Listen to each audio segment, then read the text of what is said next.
15 నెలల కాంగ్రెస్ పాలన ఏ విధంగా అట్టర్ ట్రాప్ చేసింది జీరో. అసెంబ్లీకి రాకుండా ప్రజల గురించి మాట్లాడకుండా ఇప్పటికీ ఫామ్ హౌస్లోనే ఉన్నాడు. ఒక్కసారి కనుక కేసీఆర్ గారు వచ్చి అసెంబ్లీలో ఉండేది వాళ్ళు ఎవరు కూడా నిలబడలేరు.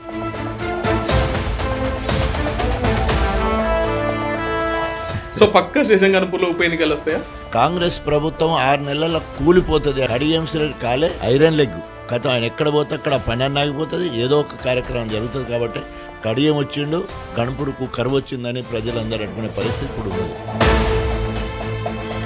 10 ఏళ్లు పాలించిన బీఆర్ఎస్లు చేయలేని పని అటు మామనూరు ఎయిర్పోర్ట్ కావచ్చు, తర్వాత కాజ్పేట రైల్వే డివిజన్ కావచ్చు, ఇట్లా చాలా అభివృద్ధి పనులు చేస్తున్నాం. 15 ఏళ్ళ బీఆర్ఎస్ సర్కార్ తూము దగ్గరకు వచ్చి ఆగిపోతే బయటపడితే మొత్తం మేమే చేసినాం అనేది కరెక్ట్ కాదు.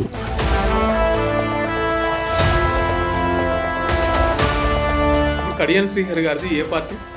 ఏమంటారు, ఎవరిని పెళ్లి చేసుకున్నారు, ఎవరితో కాపురం చేస్తున్నారు. కడియం శ్రీహరిది రేవంత్ రెడ్డిది ఒక అపవిత్ర కలయిక. కొందరు మాలోళ్ళు అంటాను, కొందరు మాదిగోళ్ళు అంటాను, ఇంకోళ్ళు బీసీ అంటాను. నీ శీల పరీక్ష చేసుకో నువ్వేందో. ఇప్పుడు కడియం శ్రీహరి గెలుపు కొరకు మీరు కూడా కృషి చేసినారు, మీరు కూడా ప్రచారం చేస్తున్నారు కడియం శ్రీహరికి ఓట్లు వేయరని. మీ ఇద్దరికి ఎక్కడ చేయలేదు? 100 కోట్లకు కడియం శ్రీహరి కాంగ్రెస్కి అమ్ముడు పోయిండు. ఎన్టీ రామారావుకి ఎన్ని పోటీ పొడిచిండు, చంద్రబాబు నాయుడుకి ఎన్ని పోటీ పొడిచిండు, కేసీఆర్కి ఎన్ని పోటీ పొడిచిండు, రేవంత్ రెడ్డికి ఇప్పుడు ఉన్నాడు రేవంత్ రెడ్డితో. కడియం శ్రీహరి ఇంత నమ్మకం ద్రోహం చేసిండు. ఆయనకు రాజకీయ సమాధి కట్టాలంటే రాజకీయాల్లో బ్రేక్ వేసింది కడియం శ్రీహరి గారు.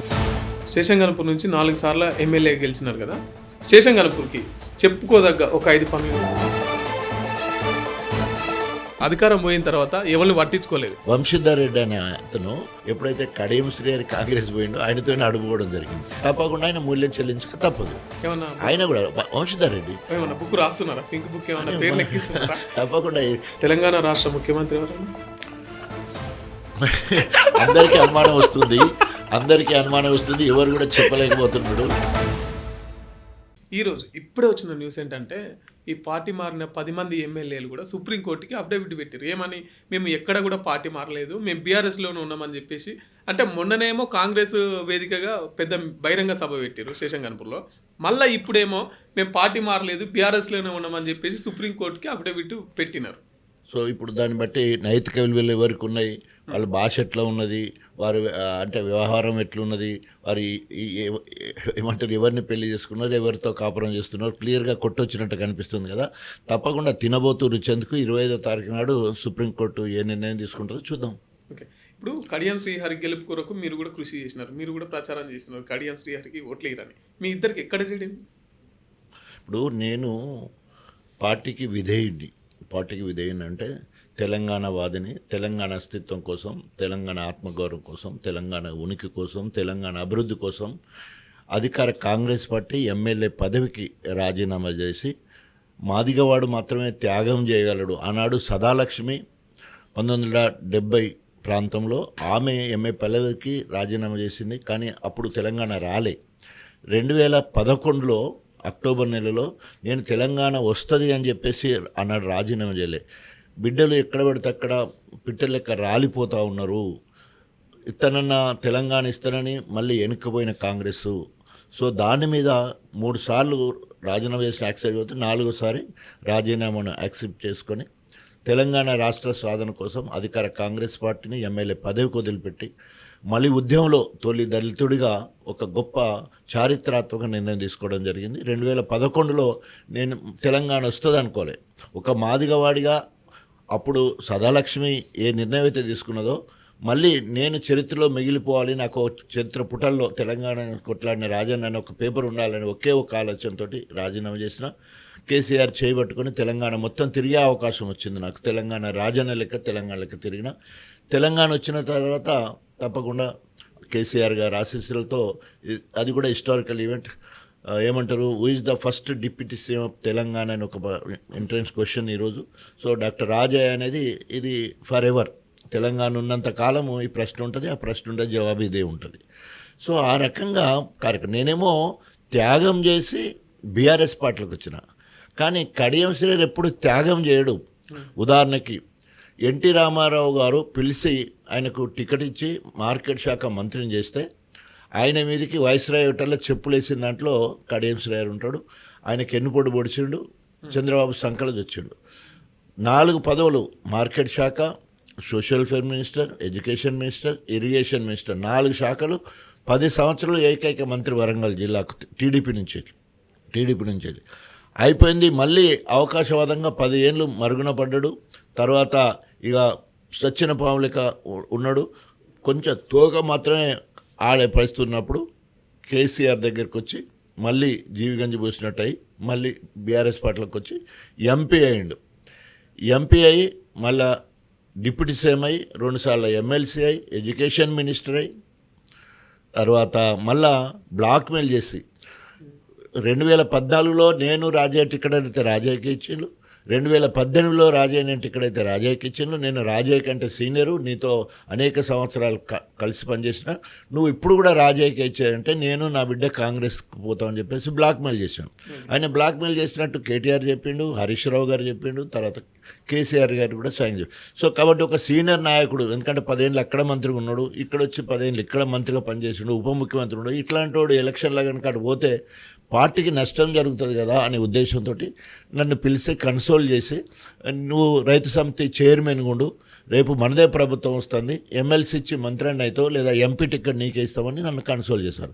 దురదృష్టం 1.8 ఓట్స్ తోటి బీఆర్ఎస్ పార్టీ ఓడిపోయిన తర్వాత ఎమ్మెల్సీ పోయింది, ఎమ్మెల్యే టికెట్ నాకు రాలే, తర్వాత ఎంపీ మళ్ళీ వాళ్ళ బిడ్డకే ఇచ్చే ప్రయత్నం.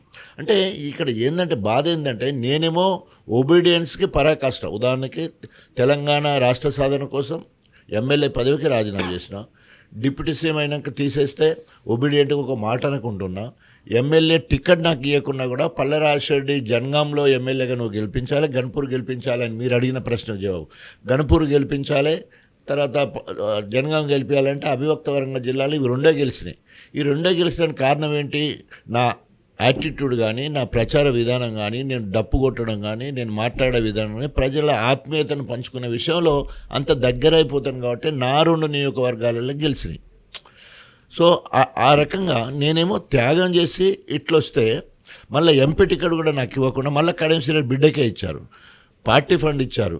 ఆ రోజు లంచ్ కూడా కేసీఆర్ ఇంటికాడనే తిన్నారు. డబ్బులు తీసుకొని, బీఫామ్ తీసుకొని, పార్టీ ఫండ్ తీసుకొని మళ్ళీ తెల్లారి వరకే 100 కోట్లకు కడియం శ్రీహరి కాంగ్రెస్కి అమ్ముడుపోయిండు. అంటే ఎంత ఘోరాతి ఘోరము, ఎంత నమ్మక ద్రోహము, తిన్నింటి వాసాలు లెక్క పెట్టడం కదా. ప్రయత్నం చేసినట్టుగా ఆ సందర్భంలో ఆ సమయంలో కాంగ్రెస్ పార్టీలో వెళ్ళడానికి నేను 15 సంవత్సరాలు I was in Congress party. నేను కొత్తగా పోవడం ఏం లేదు, 15 ఏళ్ళు కాంగ్రెస్ పార్టీలో ఉన్నాను. వినండి, నేను 15 ఏళ్ళు కాంగ్రెస్ పార్టీలో ఉన్నాను. దాన్ని వదిలిపెట్టేసి ఉద్యమ పార్టీలోకి వచ్చాను. వచ్చిన తర్వాత నాకు అందులో ఉన్న వాళ్ళు అందరూ పరిచయం. ఒక్కసారి ఎమ్మెల్యే ఇవ్వలేదు, ఎంపీ ఇవ్వలేదు అనే క్రమంలో నేను అలిగి ఉన్న క్రమంలో ప్రతి ఒక్కరు కూడా ఏం చేస్తారు, బీజేపీ వాళ్ళు రమ్మన్నారు, బీఎస్పీ వాళ్ళు రమ్మన్నారు, కాంగ్రెస్ వాళ్ళు రమ్మన్నారు, కానీ నేను ఎక్కడికి పోలేదు కదా. రమ్మనడం నా డిమాండ్. అది నన్ను పిలిచేవాళ్ళు బీజేపీ వాళ్ళు నన్ను పిలిచారు, అట్లాగే కాంగ్రెస్ వాళ్ళు పిలిచారు. కాంగ్రెస్ వాళ్ళు ఎక్కువ మంది పిలిచారని ఎందుకు ప్రోపగండా వచ్చిందంటే నేను కాంగ్రెస్ వాడిని కదా. గతంలో 15 ఏళ్ళు అవ్వదు నేను కాంగ్రెస్. 97 నుంచి వెళ్ళి 2014 వరకు నేను కాంగ్రెస్ మనిషినే కదా. 2011 వరకు నేను కాంగ్రెస్ మనిషినే కదా. ఫస్ట్ ఎమ్మెల్యే గెలిచింది కూడా కాంగ్రెస్ నుంచి వెళ్ళే కదా. సో కాబట్టి ఆ రకంగా నాకు డిమాండ్ ఉన్నది. ఎందుకంటే ప్రజానాయకుడు, నేను రాజకీయ నాయకుడి కంటే ప్రజలలో గొప్పగా ఉంటాను కాబట్టి ప్రజానాయకుడు గుర్తింపు ఉన్నది కాబట్టి అన్ని పార్టీల నుండి నాకు రావాలని వచ్చింది. అయినా కూడా నేను ఎక్కడికి పోలే. మళ్ళీ కేసీఆర్ గారే పిలిచి అక్కడ కడియం శ్రీహరి ఇంత నమ్మకం ద్రోహం చేసిండు, ఆయనకు రాజకీయ సమాధి కట్టాలంటే ఆయన సమాధి అయినా తోకున్నాడు, మనం కట్టాలి, సమాధి కట్టాలి, కాబట్టి నువ్వు మళ్ళీ గణపతి నియోజకవర్గానికి ఇన్ఛార్జ్ ఉండాలి రా అని నన్ను పిలిచి, సో ఈ ఎంపీగా సుధీర్ కుమార్కి ఇచ్చి నువ్వు స్టార్ క్యాంపెయిన్ నుండి ఆయన గెలిపించుకురావాలి, ఎట్లయితే ఎమ్మెల్యేని గెలిపించడం మళ్ళీ ఆయనను గెలిపించుకురావాలి. అంటే ఇక్కడ ఏదో గ్రేట్ అని కాదు, కానీ నేను 4 సార్లు కంటిన్యూస్గా గెలిచిన ఒక మాదిగ ఎమ్మెల్యే, ఒక దళిత ఎమ్మెల్యేను, ఉప ముఖ్యమంత్రిని. అయినా కూడా నా ఒపీనియన్స్ చూడండి. ఒకటి, తెలంగాణ కోసం ఎమ్మెల్యే పదవికి రాజీనామా చేసిన, ఉప ముఖ్యమంత్రి కూడా ఏమనలే. ఎమ్మెల్యే టికెట్ రాకున్నా పలాను గెలిపిమంటే ఎమ్మెల్యే టికెట్ నాకు రాకుండా గెలిపించిన, ఎంపీ టికెట్ నాకు ఇవ్వకున్నా కూడా ఒకరి కోసము గెలిపించే ప్రయత్నం చేయమంటే దానికోసం గెలిపించే ప్రయత్నం చేసిన. ఇంత ఒబీడియన్స్ ఏమో నా దగ్గర ఉంటే, కడియం శ్రీహరి అవకాశవాది, అవకాశవాది అంటే ఎన్టీ రామారావుకి ఎన్ని పోటీ పొడిచిండు, చంద్రబాబు నాయుడుకి ఎన్ని పోటీ పొడిచిండు, కేసీఆర్కి ఎన్ని పోటీ పొడిచిండు, రేవంత్ రెడ్డికి ఇప్పుడు ఉన్నాడు రేవంత్ రెడ్డితో. కానీ రేపు వాళ్ళ బిడ్డకు కనుక కేంద్రంలో ఒక చిన్న జాతి మహిళకు ఒక కేంద్ర మంత్రి పదవి కనుక ఇస్తారని కనుక ప్రకటించేది ఉంటే మళ్ళీ చెప్పా చేయకుండా బీజేపీకి పోతాడు కడియం శ్రీహరి ఓకే పక్క. ఓకే అది ఆయన రాజకీయం, ఇది రాజన్న రాజకీయం. ఓకే మీకు ప్రస్తుతంగా రాజకీయాల్లో బ్రేక్ వేసింది కడియం శ్రీహరి గారా, మీకు మీరే వేసుకున్నారు? అంటే నేను బ్రేక్ ఎక్కడ పడలేదు కదా, నేను ప్రజానాయకుడిని, నేను రాజకీయ నాయకుడిని కాదు.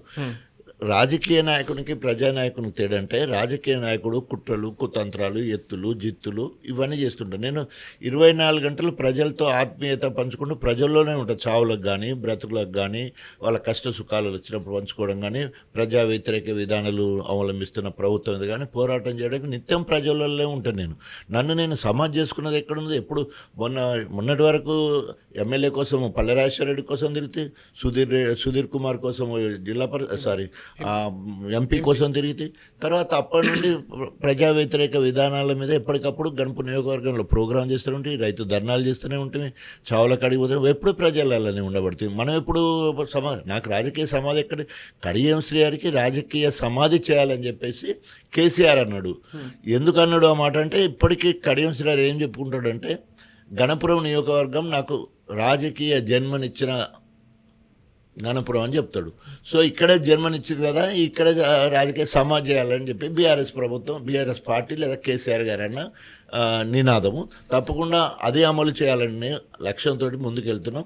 తప్పకుండా అది ఎప్పుడు ఎలక్షన్లు వచ్చినా ఇవాళ బీఆర్ఎస్ పార్టీ వాళ్ళ రక్తాన్ని చెమట చేసి కార్యకర్తలు నాయకులు గెలిపిస్తే వారిని మోసం చేసిపోతే ఇవాళ బీఆర్ఎస్ మొత్తం మీద కోపంగా ఉన్నది. పోనీ కాంగ్రెస్ వాళ్ళు ఏమైనా నీకు దగ్గర ఉన్నదంటే నీ అనుచరులకు నామినేటెడ్ పదవులు ఇస్తే అక్కడ మొత్తం కూడా కాంగ్రెస్ వాళ్ళంతా ఇందిరా మెంబడి ఉన్నారు. ఇందిరా మా చెల్లెనే, సొంత చెల్లెనే, సింగపురపు ఇందిరా మా చెల్లెనే, మా బామ్మర్ది భార్య. సో 10 ఏళ్ళు ఆమె కష్టపడ్డది. ఆమె కార్యకర్తలు దగ్గరికి రాణిస్తలేరు. మొన్న రేవంత్ రెడ్డి బహిరంగ సభ అయితే కూడా దానికి ఆమెకు ఇన్విటేషన్ లేదు. ఎంత కోపం ఉన్నది అన్నట్టు తెలిసిపోతున్నదా అంటే, నా గర్ఖా నా ఘాట్కా కడేంసరా. ఇటు కాంగ్రెస్ వాళ్ళు సహకరిస్తలేరు, ఇటు బీఆర్ఎస్ వాళ్ళు ఎట్టి పరిస్థితుల్లో సహకరించారు. నువ్వు గెలిచింది బీఆర్ఎస్ పార్టీ నుంచి అంటే బీఆర్ఎస్ అక్కడ బలమే కదా. బీఆర్ఎస్ ఓన్లీ మరి అధికార పార్టీ అంటే అధికార పార్టీ వాళ్ళు నీ ఎంబడి లేరు. నీ ఎంబడి ఎవరు ఉన్నారు? నీ తొత్తులు మాత్రమే ఉన్నారు. తొత్తులు అంటే నువ్వు ఎడిపోతే నీ ఎంబడి వచ్చే కొంత టీడీపీలు కావచ్చు, ఇంకా అభిమానులు కావచ్చు, ఎవరైనా ఉండొచ్చు, మొత్తానికే లేరన్నాను. కానీ మేజర్ బీఆర్ఎస్ని ఎంబడలేదు, మేజర్గా కాంగ్రెస్ని ఎంబడలేదు. నీ ఎంబడి ఏమున్నది? కాబట్టి నా గర్కా నా ఘాట్కా మా లక్ష్యం వల్ల ఒకటి రాజకీయ సమాధి, 2 డిపాజిట్. ఆయన వయసు 74 సంవత్సరాలు. ఆయన నైతికంగా దెబ్బతిన్నాడు. ఈ వయసులో నీకు ఇదేం కర్మ అనేటట్టు తప్పకుండా ఆయన డిపాజిట్ రాకుండా చేసి ఆయనను పర్వతగిరి పంపించాలనే ఆలోచనతో గణపూర్ ప్రజలు ఉన్నారు.